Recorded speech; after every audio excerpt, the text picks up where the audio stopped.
कहत कबीर सुनो भाई साधो, कहत कबीर सुनो भाई साधो, अरे कहत कबीर सुनो भाई साधो, कहत कबीर सुनो भाई साधो। साहब मिले सबूरी में, अरे साहब मिले सबूरी में, मन लागो यार फकीरी में, मन लागो। For the last 2 days, I'm really taking in what you speak of, and I reflect on that a lot, and I see the ugliness of my own mind and my thoughts and the world around me, and I have difficulty with acceptance of it, and sometimes I just want to collapse on my knees and ask, like, what is the point? What is this all about? Since the last few days goes the question. Since the last few days I have been with you, taking in what you say, and the result is that I am able to clearly see the ugliness contained in the world, in the ways of mankind, and that makes me ask, what is the point of then carrying on like this?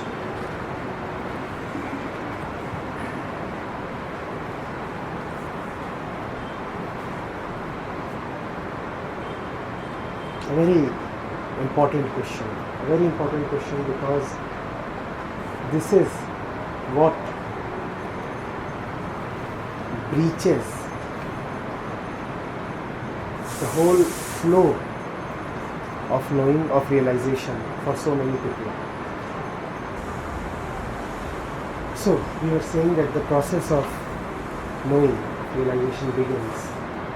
One begins to identify what all is fake, artificial, condition about one's ways.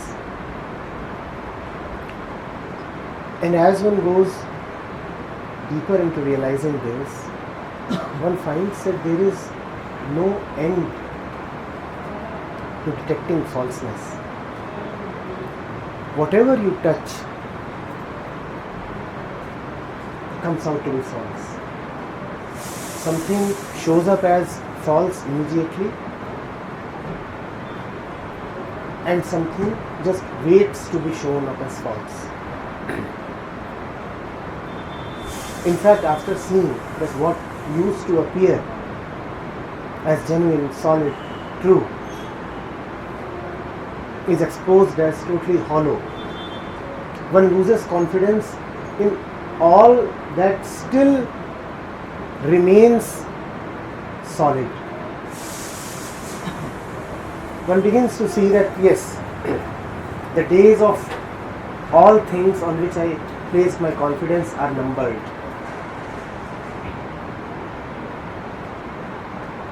When each and everything that one trusted, believed, lived by, falls one after the other, then the question that has just come is obvious. The question is, why must I then carry on with inquiry? Is this the purpose of honest observation? To come to know that all is just a deception, an illusion, a fakeness? And even if I come to know that, what is the point in it? What do I gain? I walk clearly seeing rottenness around me. How does that make my life any better? In fact, one feels that one was better off not knowing anything. When you start knowing, you only see garbage all around. And that makes living so uncomfortable. It's like you have suddenly started seeing ghosts. All the rooms used to be full of ghosts, even previously, but you are not seeing them. And now you are seeing them. that makes you go insane. Nobody else is seeing those ghosts and you are. And you cannot even communicate what you are seeing. Then it is some kind of a private hell. Only you are suffering. Everybody else is alright. So the question is something that most people would relate with. Why carry on with inquiry? What is the benefit in going and observing? You have used the word ugly. You have emphasized on that word, ugly. That all that you see is ugliness all around.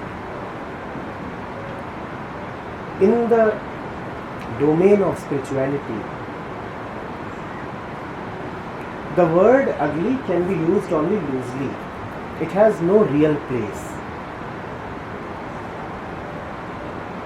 In the world of spirituality, there are only two words that are real. Absolutely only joy. And relatively fun. There is no third word here. We will go into what I mean.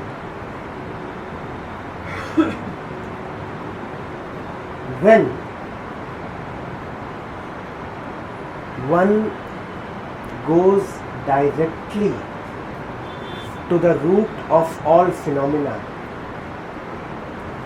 and sees them as arising from nowhere,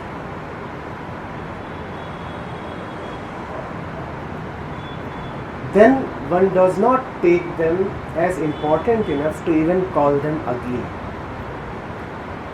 One does not call them ugly, one calls them non-existent. One calls them dream stuff. One calls them mutually dependent, codependent stories of duality coming from nowhere.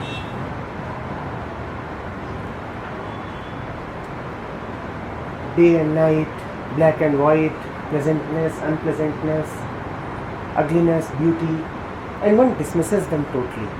One becomes free of them. When one becomes free of them,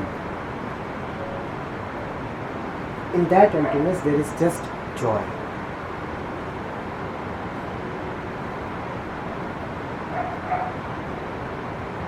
One looks at all the rubbish around him, and the rubbish does exist in a way. One looks at all the ugliness around him, if the ugliness seems to exist. And one relishes in the fact that in spite of seeing all the rubbish and all the ugliness, one is still untouched by it. So untouched that one does not bother even to ask why it exists. It may exist, but it is not able to harm me. It is not able to penetrate into me. I am touched. There is a spot in me which remains empty of all influences from all rubbish. And that is joy. That is joy. In pure joy, you do not even want to call the rubbish as anything.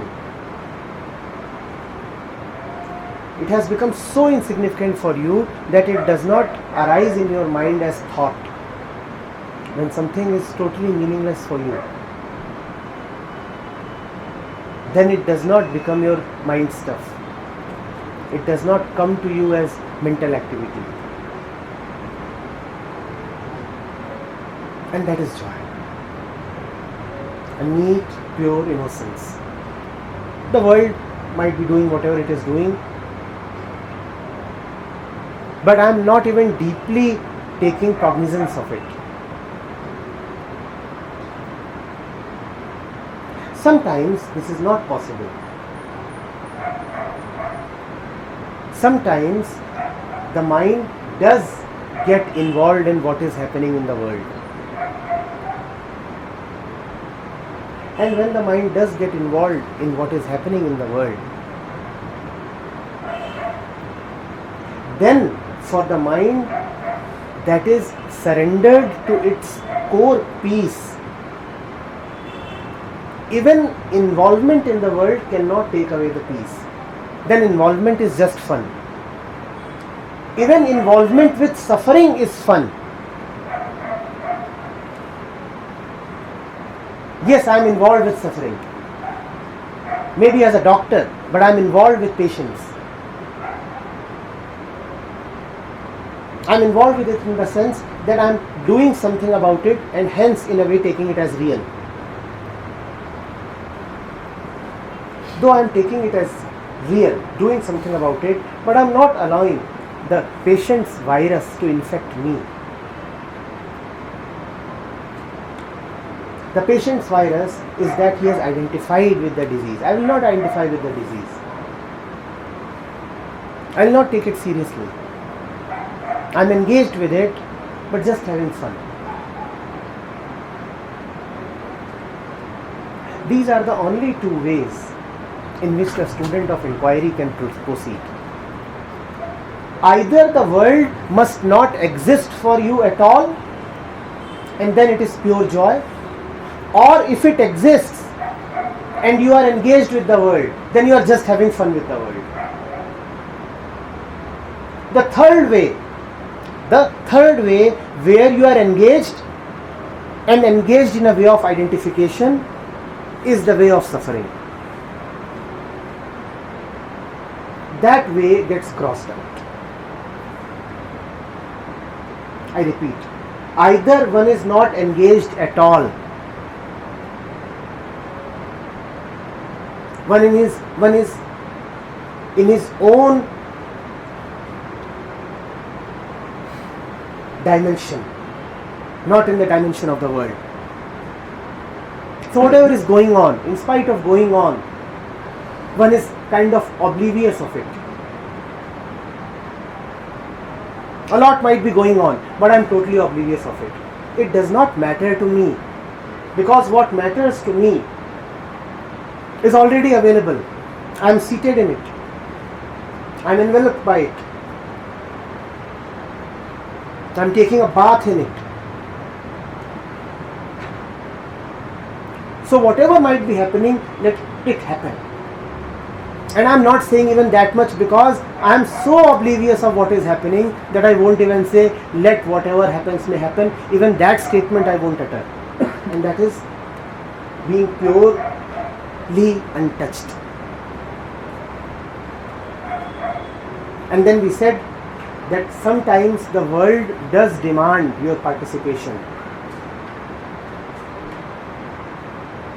As beings with bodies, you are compelled to be engaged with the world. And when you are compelled to be engaged with the world, then one engages with the world in a playful way. One does not engage with the world to get something. One says, already have everything I need. I am engaging with you just to have some fun. When you already have everything that you need, then all your engagements are just fun. They are not goal-centric. They are not demand-centric. You are not relating with someone to extract something from him. You are not a beggar in front of the world. Now you cannot be too serious. Now it is not a matter of life and death for you, what others think of you, what is going on. So even though you are engaged, yet you are just having fun. And this, I say,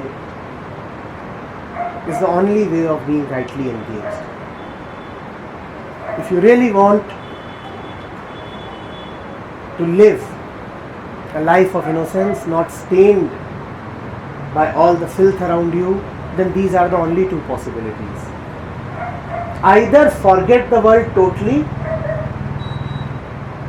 or if you are compelled to remember, or if you are compelled to participate, then participate in a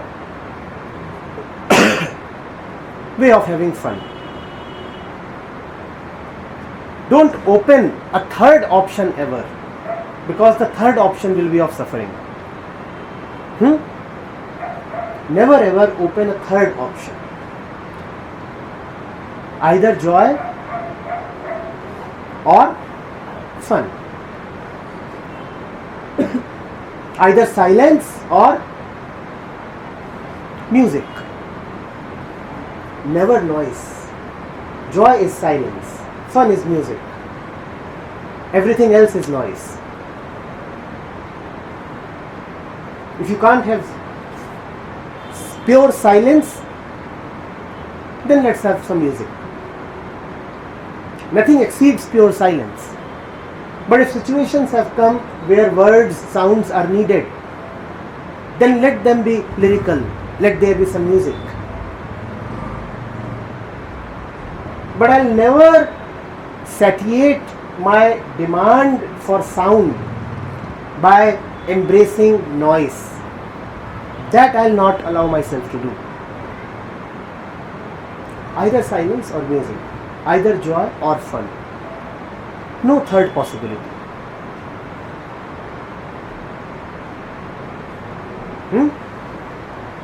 This second possibility, like walking on a razor blade, is dangerous to fall in the Yes. implication very.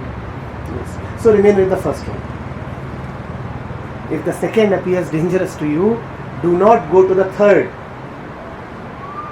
Seek refuge in the first, and that is silence. If music is in danger of turning chaotic and sounding like noise, then don't side with noise. Turn off the music player. Silence is always available. Silence is the only thing that is always available. Just turn off the player.